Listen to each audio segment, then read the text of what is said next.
Bismillahirrahmanirrahim. Assalamualaikum warahmatullahi wabarakatuh. Alhamdulillahilladzi hadana li hadza wa ma kunna linahtadiya laula an hadana Allah.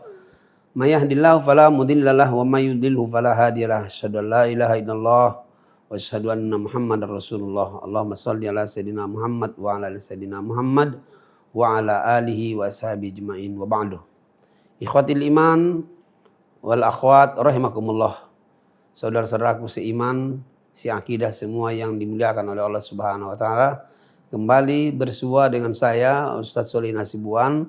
Pada hari ini kita berbicara tentang bagaimana kiat-kiat menghadapi persoalan hidup.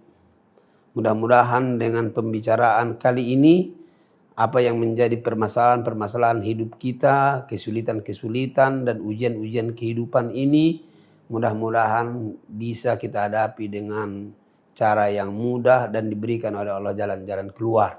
Wa may yattaqillaha yaj'al lahu makhraja. Siapa yang bertakwa kepada Allah diberikan oleh Allah jalan keluar.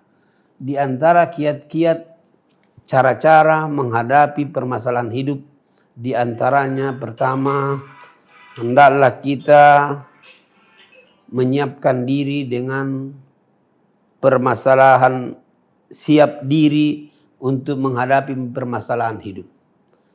Kiat yang pertama, siap diri. Artinya memang kita sudah siap niat untuk menghadapi tantangan dan cobaan hidup. Karena itu adalah suatu yang pasti. Siapa yang memastikan itu? Yang membuat kehidupan. Allah yang mengatakan, وَلَنَبْلُوَنَّكُمْ بِشَيْءٍ مِنَ الْخَوْفِ وَالْجُوعِ وَنَقْصٍ مِنَ الْأَمْوَالِ وَالْأَنْفُسِ وَالثَّمَرَاتِ وَبَشِّرِ الصَّابِرِينَ. وَلَنَبْلُوَنَّكُمْ. Ketika Allah mengatakan وَلَنَبْلُوَنَّكُمْ berarti adalah pasti takkid. Wala la takkid, walabuwannakum, walanabluwannakum ditambah nun takkid berarti itu adalah pasti. Ya. Saya pasti atau kami pasti kata Allah menguji kalian dalam kehidupan ini. Ada ujian itu dari rasa takut, minal khaufi wal ju', rasa lapar dan lain sebagainya. Berarti memang setiap saat kita dalam hidup ini menyiapkan diri bahwa kita pasti akan dapat cobaan. Pasti akan dapat ujian. Ada dapat tantangan.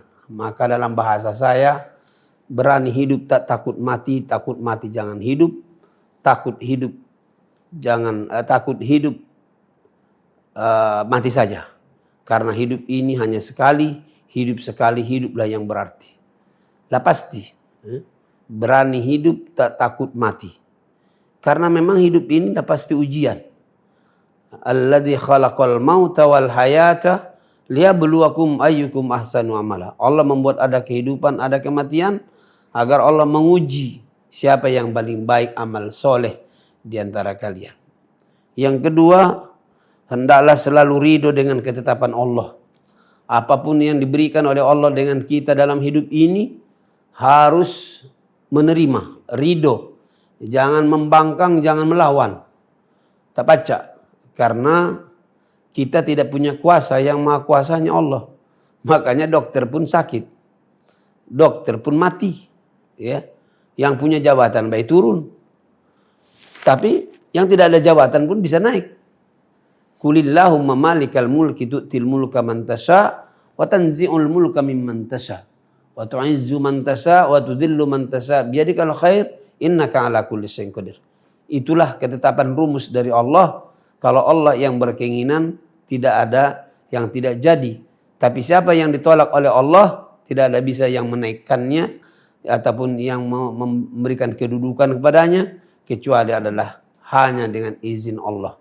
Maka jangan lupa poin yang kedua, hendaklah menerima apa yang ditakdirkan oleh Allah Subhanahu wa taala. Dan yang ketiga, menghilangkan atau menjauhkan suudzon, buruk sangka kepada Allah. Jangan pernah berburuk sangka dengan Allah. Apapun yang ditimpakan ataupun yang ditetapkan oleh Allah kepada kita, tetaplah terima. Apa yang dikasih oleh Allah itu yang terbaik bagi kita. boleh jadi yang kamu menganggap baik bagimu, tapi kata Allah itu tak cocok bagimu.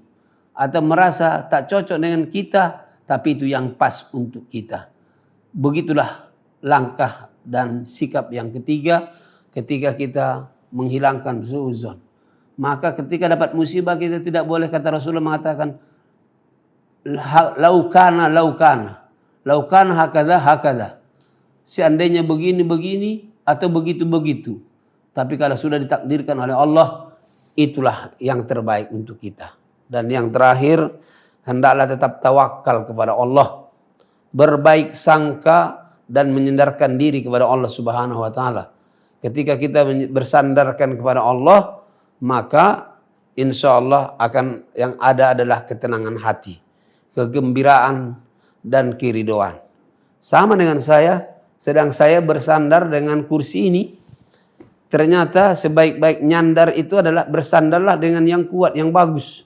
Ngapa aku galak bersandar dengan kursi ini? Karena aku tahu kursi ini kuat, baru. Kalau buruk kan tidak berani aku, kaki aku terkapar, terjatuh. Maka dalam hidup ini juga itu prinsip hidup. Jangan menyandarkan diri kepada orang jabatan seseorang. Kalau yang punya jabatan itu terkapar, melok kau terkapar. Kalau punya jabatan itu terjatuh, melok terjatuh. Maka jangan menyandarkan diri sama sekali dengan orang yang punya jabatan. Maka bersandarlah dengan yang maha kuasa, yang maha kuat. Dan itu adalah Allah Subhanahu wa taala. Tetaplah bertawakal kepada Allah. Wa may yattaqillah yaj'al lahu makhraja. Siapa yang bertakwa kepada Allah, bersandar kepada Allah, diberikan oleh Allah jalan keluar dari kesulitan, dan yang insya Allah keberkahan hidup akan selalu dikasih oleh Allah Subhanahu wa taala. Ikhwatil iman yang saya hormati dan dirahmati oleh Allah, demikian dalam kajian-kajian kejalan hidup kita dalam setiap hari pasti ada baiknya, ada lemaknya, ada susahnya, ya. Inna ma'al usri yusra wa inna ma'al usri yusra.